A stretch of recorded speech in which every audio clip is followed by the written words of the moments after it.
Hello दोस्तों, नमस्कार। मैं हूं ब्रजेन। आप सभी दोस्तों का मैं अपने यूट्यूब चैनल ब्रजेन ज्ञान एक्सप्रेस में बहुत बहुत स्वागत करता हूं। दोस्तों, आइए शुरू करते हैं एक बार फिर से हिंदी व्याकरण का एक महत्वपूर्ण टॉपिक जो मैं आपको कंटिन्यू पढ़ा रहा हूं। और मैं बात कर रहा हूं क्रिया की। जी हाँ दोस्तों, इससे पहले के लेक्चर में मैंने आपको क्रिया के प्रकार, सकर्मक क्रिया, अकर्मक क्रिया, प्रेरणार्थक क्रिया, पूर्वकालिक क्रिया, नाम धातु क्रिया, इन सभी की विस्तृत चर्चा किया और उनको बहुत ही अच्छे से समझाया। और आई होप कि आपको वो समझ में आया होगा। और अगर आपने इससे पहले का वीडियो नहीं देखा क्रिया का, तो प्लीज़ उसको देख लीजिए, तभी आपको अच्छे से क्लियर होगा। क्योंकि ये क्रिया का अंतिम लेक्चर हो गया। इसमें मैं क्रिया को समाप्त करूँगा और इसके बाद फिर क्रिया से संबंधी कुछ और चीज़ों को मैं डिस्कस करूँगा अगले लेक्चर में।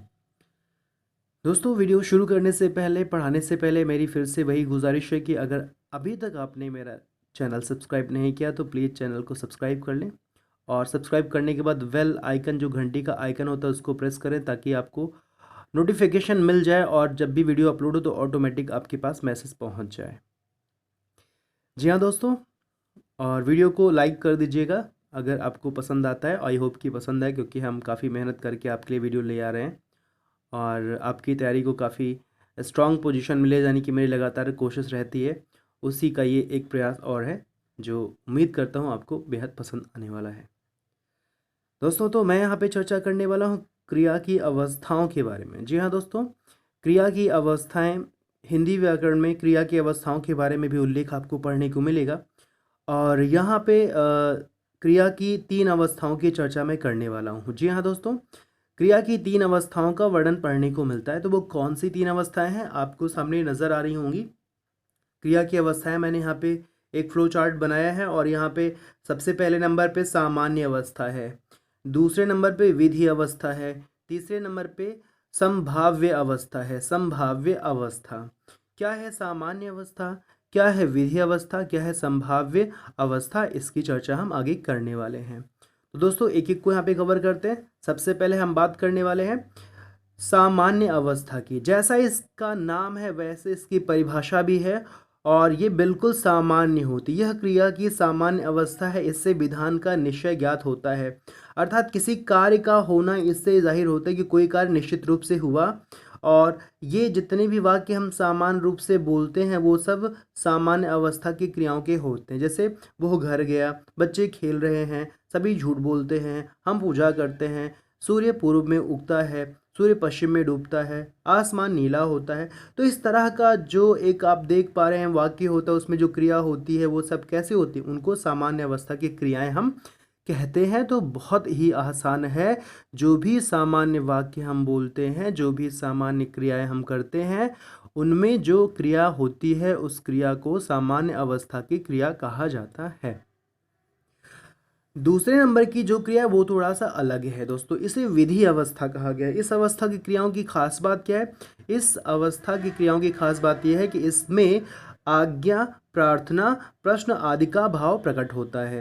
यानी क्रिया से आज्ञा, आदेश का भाव होगा, अब प्रार्थना का भाव जाहिर होगा, या प्रश्नवाचक प्रार्थना के रूप में हमें वाक्य मिलेंगे, तो वो होगा आपका विधि अवस्था। विधि अवस्था को फिर से दो भागों में डिवाइड किया जाता है।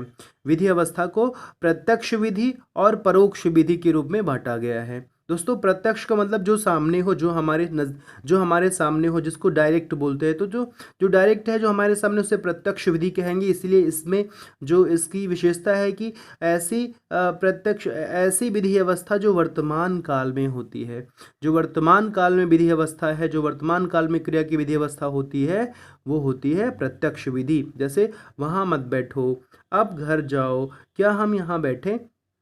तो हम वर्तमान में ये प्रश्न पूछ रहे हैं, वर्तमान में हम आज्ञा ले रहे हैं, वर्तमान में हम प्रार्थना कर रहे हैं, क्या हम यहाँ बैठे हैं? अब घर जाओ, हम यहाँ आज्ञा दे रहे हैं, वहाँ मत बैठ तो आदेश दे रहे हैं। तो वर्तमान में हम बोल रहे हैं, तो ये प्रत्यक्ष विधि अवस्था होगी। जो वर्तमान में हम किसी को आदेश देते हैं, वर्तमान में हम जब किसी से रिक्वेस्ट करते हैं प्रार्थना के रूप में, तो वो प्रत्यक्ष विधि होगी। और विधि की ये पहली अवस्था। परोक्ष विधि का मतलब है जो सामने ना हो भाई, जो अभी ना हो, बाद में हो, तो उसे भविष्य काल के अंतर्गत रखा गया है। यानी जो विधि अवस्था भविष्य के लिए होती है, भविष्य काल के लिए होती है, उसे परोक्ष विधि के नाम से जाना जाता है। यहाँ पे सेंटेंस ये हो जाएगा, कल वहाँ मत जाना। यहाँ पर भी आप आदेशित कर रहे हैं, लेकिन ये भविष्य के लिए, कल के लिए है। तो कल वहाँ मत जाना, यहाँ पे जो क्रिया मत जाना प्रयुक्त हुई है वो कैसी है? परोक्ष विधि की विधि अवस्था की क्रिया है। स्कूल में मिलना, आप कहते हैं स्कूल में मिलना, तो यहाँ पर भी आप कल के लिए बोल रहे हैं या नेक्स्ट टाइम के लिए बोल रहे हैं, तो ये आपकी भविष्य काल में, इसलिए परोक्ष विधि अवस्था होगी। छत पर खेलोगे, आप ये पूछा, अभी आपने वर्तमान में खेल नहीं रहे हो, फ्यूचर में, भविष्य में खेलने के लिए पूछ रहे हो, छत पर खेलोगे, तो यहाँ पर परोक्ष विधि अवस्था है जो भविष्य काल में है। तो बहुत ही आसान है, वर्तमान काल की रहेगी तो प्रत्यक्ष होगी, और भविष्य काल की होगी तो परोक्ष होगी, जो बहुत ही आसान है। अब अंतिम अवस्था की चर्चा यहाँ पे करते हैं।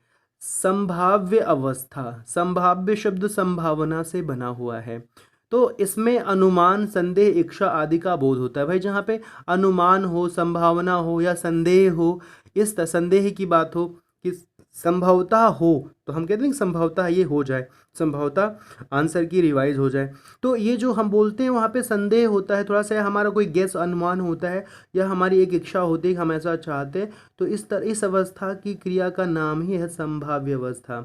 जिन क्रियाओं से अनुमान, संदेह, इच्छा आदि का बोध होता है, आदि के बारे में पता चलता है, उन्हें हम कहते हैं संभाव्य अवस्था की क्रियाएं।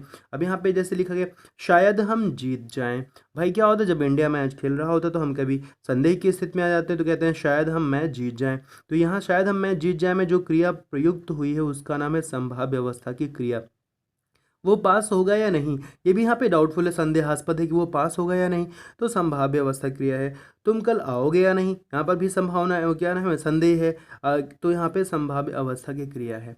दोस्तों ये बेहद आसान था, 3 अवस्थाएं हैं, आप याद रखिएगा, सामान्य अवस्था, विधि अवस्था और संभाव्य अवस्था। सामान्य अवस्था में सभी क्रियाएं जो सामान्य रूप से होती हैं, विधि अवस्था में आज्ञा का बोध होता है और आदेश का बोध होता है या प्रार्थना का बोध होता है, और संभाव्य अवस्था में संभावना, संदेह आदि का बोध होता है। तो यही 3 अवस्थाएं आपको पढ़नी थी, जो मेरे हिसाब से बिल्कुल आसान है और आपको समझ में आ गई होंगी। दोस्तों इस वीडियो में इतना ही। मैं अगले वीडियो में आपको पढ़ाऊँगा वाच्य, वाच्य के प्रकार, और वाच्य से संबंधित सभी महत्वपूर्ण मुद्दों को मैं बहुत अच्छे से क्लियर करूँगा, और वो भी आपको एकदम आसानी से समझ में आ जाएगी, जैसे कि ये लेक्चर आपको समझ में आया। दोस्तों अगर वीडियो पसंद है तो आप इसको लाइक कर दीजिए और दोस्तों से शेयर करना ना भूलें। वीडियो को देखने के लिए आपका बहुत बहुत शुक्रिया। मिलते हैं अगले वीडियो में, तब तक आपको बहुत सारी शुभकामनाएं। Good luck, thank you so much. जय हिंद, जय भारत।